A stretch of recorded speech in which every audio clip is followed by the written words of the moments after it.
ఆవిడంది ఆదినారాయణ అని ప్రారంభించింది. ఎంత గొప్ప పేరండి ఆ పేరు, ఆదినారాయణ అన్న పేరు. ఆది అంటే ప్రారంభమునందు ఉన్నటువంటి నారాయణ, సర్వజీవులకు కూడా ఆయనమైనటువంటి వాడా, అంటే ఆధారమైనటువంటి వాడా, సమస్తమునందు నిండి నిబిడీకృతమైనటువంటి వాడా. స్వామి, నీవు అంతటా ఉంటావు, కానీ గమ్మత్తు ఏమిటంటే అంతటా ఉన్నటువంటి నీవు మాంసనేత్రమునకు కనపడవు. మరి ఏది కనపడుతుంది? నామరూపాత్మకమైనటువంటి జగత్తు కనపడుతుంది. నామరూపాత్మకమైనటువంటి జగత్ దేని చేత కనపడుతుంది? ఇంద్రియముల చేత కనపడుతుంది. కంటి చేత చూడబడుతోంది, చెవి చేత వినబడుతోంది, స్పర్శేంద్రియము చేత స్పృశింపబడి స్పర్శ జ్ఞానము తెలుసుకుంటోంది. వీటికి ఈ శక్తి తనంత దానుగా అమరినదా? మీరు ఒకసారి ఆలోచించండి. కన్ను ఉన్నవాడు ఉంటాడు ఒక ఆయన, కానీ ఆ కన్ను కనపడదు. చెవి ఉన్నవాడు ఉంటాడు, కానీ వినపడదు. మామూలుగా చూస్తే మీరు ఒక చెవిటివారిని చూశారనుకోండి, అంటే నేను ఎవరిని విమర్శించడానికి అంటలేదు ఈ మాట. చెవిటివారికి చెవి ఉండకుండా ఉండదు, వారికి చెవి ఉంటుంది, కానీ చెవికి వినికిడి శక్తి ఉండదు. అంధుడైనటువంటి వాడికి కన్నులు లేకుండా ఉండాలనేం లేవు, కన్నులు ఉంటాయి, కానీ కన్నుకి చూసే శక్తి ఉండదు. కంటికి చూసే శక్తిగా ఉన్నవాడెవరు? పరమాత్మ. చెవికి వినబడే శక్తిగా ఉన్నవాడెవరు? పరమాత్మ. ఇది నువ్వు గుర్తించగలిగితే హృషీకేశుడు అని పిలుస్తారు ఆయన్ని. ఎక్కడున్నాడండి పరమాత్మ ఇప్పుడు? ఇక్కడే. నా కన్ను మిమ్మల్ని అందరినీ చూడగలుగుతోందంటే ఈశ్వర శక్తి ఈ కంటిలో ఉంది. నేను చెప్పిన మాటలు మీ అందరూ వినగలుగుతున్నారు అంటే ఈశ్వరుడు మీ చెవి యందు ఉన్నాడు. కాబట్టి ఎక్కడున్నాడు? నువ్వు హృషీకేశుడవై ఉన్నావు. ఇది స్తోత్రం అంటే.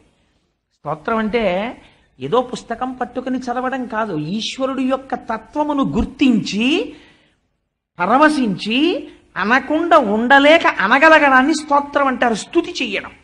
ఎంత అందంగా మాట్లాడుతోందో చూడండి. కానీ స్వామి నువ్వు అధోక్షజుడవు అంది.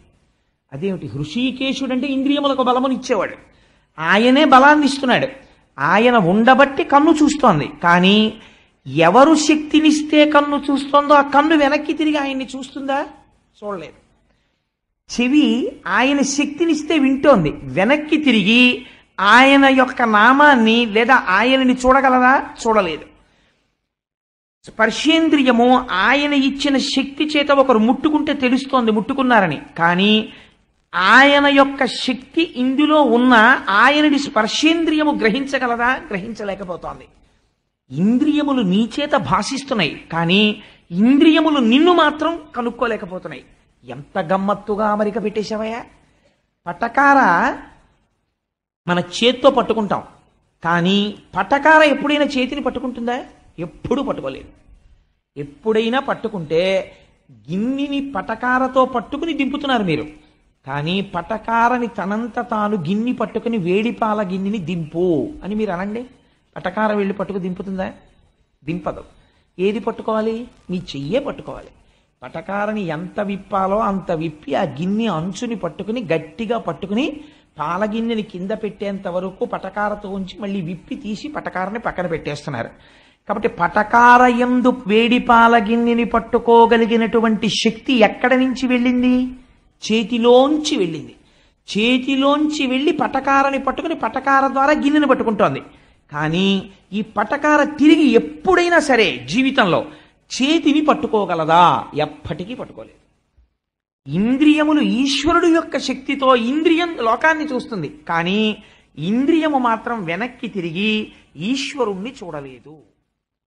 ఇది అలా చూడకుండా ఉండేటటువంటి అమరిక ఇంద్రియముల యందు ఈశ్వరుడు పెట్టేశాడు. అందుకని వీటికి ఏం తెలుసు ఇంద్రియాలకి? ఇది అర్థమైపోయి ఇదండి స్తోత్రం అంటే. కాబట్టి ఇవి ఎక్కడ తిరగగలవు? బయట మాత్రమే తిరగగలవు. ఇవి లోపలికి వెళ్ళగలవా? ఇవి లోపలికి వెళ్ళవు. కాబట్టి ఇవి ఏం చెయ్యాలి? ఈశ్వర దర్శనాన్ని అపేక్షించిన వాడు వాటిని నిరోధించాలంతే. ఈశ్వర దర్శనం కోరినవాడు కన్నులు మూస్తాడు. ఎందుకని? ఇంకా నామరూపాత్మకమైన జగత్తుని చూడడం ఆపాలి.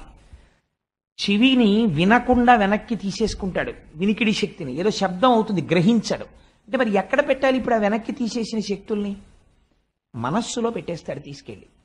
ఇప్పుడు ఈ శక్తులన్నీ మనస్సులో పెట్టాడు, మరి మనస్సును ఎక్కడ పెట్టాలి? ప్రయత్నపూర్వకంగా ధ్యానంలో పట్టుకెళ్ళి భగవంతుడి ముందు పెడతాడు. పెట్టడానికి ఇప్పుడు భగవంతుడు ఎక్కడ కనపడతాడు? కళ్ళు మూస్తే జ్ఞాననేత్రంతో చూస్తాడు. అందుకని జ్ఞాననేత్రం ఇక్కడ ఉంటుంది. ఇక్కడ ఆ మనస్సుకు సంబంధించినటువంటి ఆజ్ఞాచక్రం ఉంటుంది. అందుకనే అక్కడ కుంకుమ ధరిస్తారు. ఆజ్ఞాచక్రమునందు ధ్యానమునందు దృష్టిని నిలిపి తాను పూర్వం ప్రార్థనా శ్లోకంలో ఏ మూర్తిని ధ్యానం చేశాడో ఆ ధ్యానమును అనుసరించి ఆ మూర్తి దర్శనము చేస్తాడు. ఒక గాయత్రి చేస్తారు. ముక్తా విద్రుమహిమలీలధవళఛాయైర్ముఖైస్త్రీక్షణై యుక్తామిందు నిబద్ధరత్నమకుటాం తత్వార్థవర్ణాత్మికాం గాయత్రీం వరదాం అని ఆ శ్లోకం చెప్పేసిన తర్వాత అటువంటి రూపాన్ని వెంటనే ఇక్కడ చిత్రించుకుంటాడు. ఇలా కళ్ళు మూసేస్తాడు, ఇంకా చెవిని విననివ్వడు. ఇప్పుడు ఈ మనస్సు ఎక్కడ పెట్టేశాడు? ఎర్రటి అమ్మవారి పాదాలు, ఆవిడ కట్టుకున్న ఎర్రటి చీర, ఆ చీర కుర్చీళ్లు జీరాడుతుంటే అమ్మవారి పాదాలకు ఉన్నటువంటి కంకణములు, దాని మీద పెట్టినటువంటి తామర పువ్వులు తన తల తీసుకెళ్లి అమ్మవారి పాదాల మీద పెట్టి అమ్మవారి చల్లటి పాదాలు తన లలాటమునకు తగులుతుంటే ఆ స్పర్శ సుఖాన్ని, అమ్మవారి పాదములు తన తలకి తగిలినటువంటి అనుభూతితో ఆనందపడిపోతూ కూర్చుంటాడు. నిజంగా బాహ్యమునందు తల తగిలిందా? తగలలేదు. కానీ ఇప్పుడు ఆయన అనుభూతి మాత్రం ఏమిటి? అమ్మవారి పాదస్పర్శను అనుభవిస్తున్నాడు. ఇది శంకరాచార్యుల వారు సౌందర్యలహరిలో చెప్తారు. కథాకాళీ మాత కదయ కలితాలక్తకరసం పిబేయం విద్యార్థి తవ చరణ నిర్ణేజన జలం. విద్యార్థి అన్నమాట వేశారు శంకరాచార్యుల వారు. అమ్మ నేను ఇప్పుడు తాగుతానమ్మా నీ కాళ్ళు కడిగిన నీళ్లు అన్నారు. అమ్మ కాళ్ళు కడిగిన నీళ్లు మీకు ఎలా దొరుకుతాయి? అమ్మవారి కాళ్ళు దొరికితే. అమ్మవారు మీ ఇంటికి వచ్చి పళ్ళెంలో కాళ్ళు పెట్టడం కాదు, మీరు ఎలా కడగాలి? మీరు ఇక్కడ ధ్యానమునందు కూర్చుంటే అమ్మవారి పాదములు ఎలా ఉంటాయో చిటికిన వేలు దగ్గర నుంచి మీకు వచ్చేయాలి. అలా ఎలా ధ్యానం చెయ్యాలో, ధ్యానయోగం ఎలా ఉంటుందో కపిలుడు నేర్పుతాడు సాంఖ్యంలో. ఇంకొక 3-4 రోజుల్లో వచ్చేస్తుంది. అక్కడ విందురు గాని ఆపాదమస్తకం పాదాల దగ్గర నుంచి పైకి ఎలా వెళ్ళిపోవాలో, మళ్ళీ పైనుంచి కిందకి ఎలా వచ్చేయాలో, నీరాజనం తిరుగుతుంటే ఎలా చూడాలో, మనస్సుని ఎలా లగ్నం చెయ్యాలో ఇవి చెప్తాడు తల్లికి దేవహూతికి. అప్పుడు మీరు ఎలాగో విందురు గాని. కాబట్టి ఇప్పుడు ఏమైంది? ఇంద్రియములు ఆయన చేత ప్రకాశిస్తున్నాయి, కానీ ఇంద్రియముల